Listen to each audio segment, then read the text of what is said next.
Well, for the folks that work for me, they understand that by Friday my filter's usually gone, Mike, so hang on, this could be interesting.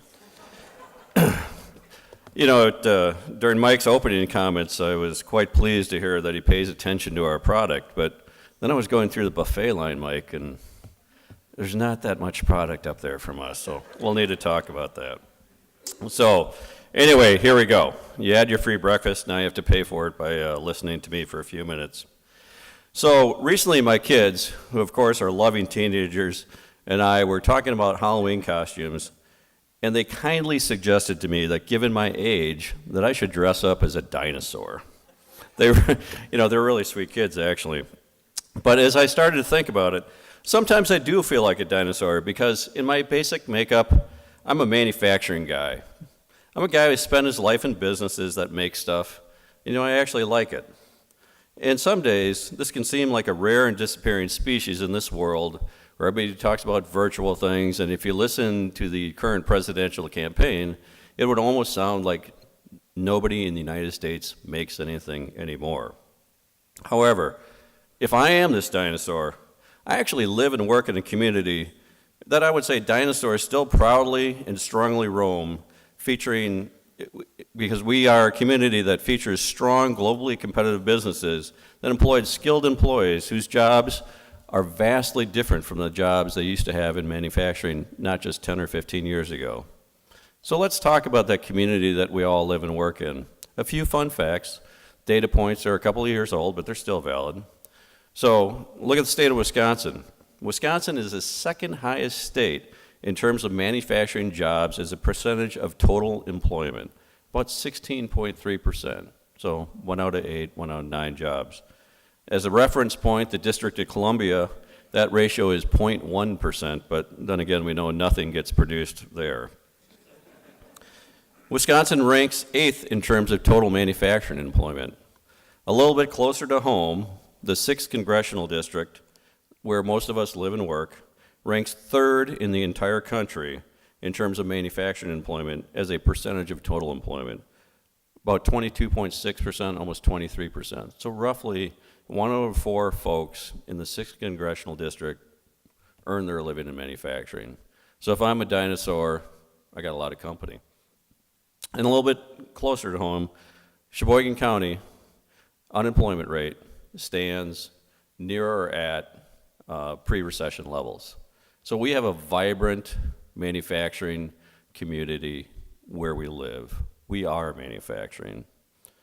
But one of the things we've faced as a community is how do we keep this great manufacturing thing going? We have a crisis in our community, and that is supplying the skilled workforce that we need to continue keeping this thing going. So that brings me to what I was thinking about as the 3 C's, and the 3 C's that make us very special here, and that's community, cooperation, and collaboration. One of the things that makes me proud to be a member of this community is when we collectively identified this skill gap and employment gap issue in the employee base that we need to sustain and grow our businesses, we mobilized as a business and education community to create a locally generated solution to solve the problem. Let's talk about the last couple of years. In a little over 3 years, we have, as a community, through the application of pulling together as a community, cooperating when sometimes we're competitors, and collaborating between business and education, have created a solution that will solve this problem. Our local businesses and educational institutions multiple times laid their egos aside, laid the turf protection aside to create an integrated end-to-end solution. It began with a multi-million-dollar effort to significantly expand and revamp the physical manufacturing footprint and curriculum at LTC that resulted in the Center of Manufacturing Excellence that Mike talked about, and has most recently been supported by a number of efforts at the local school district level. Plymouth, Sheboygan Falls, and most recently the Red Raider project in the Sheboygan Area School District that with a $5 million effort between government or between the school district and the local businesses resulted in new facilities, equipment, and curriculum at the 2 local Sheboygan high schools.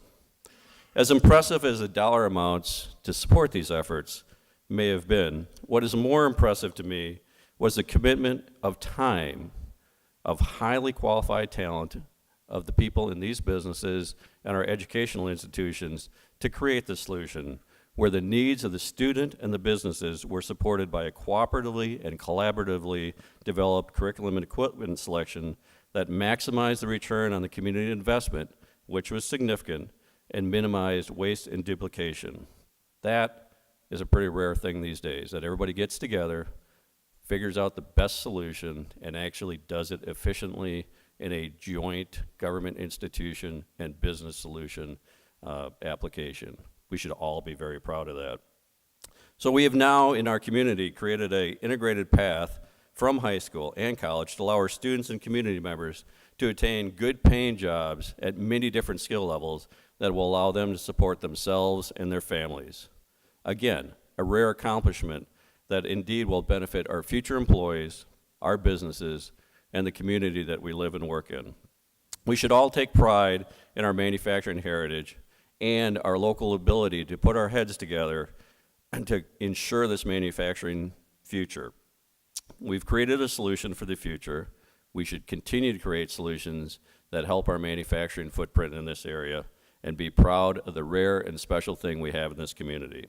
So let's keep it going, and may we modern manufacturing dinosaurs continue to roam. Thank you. Have a good morning.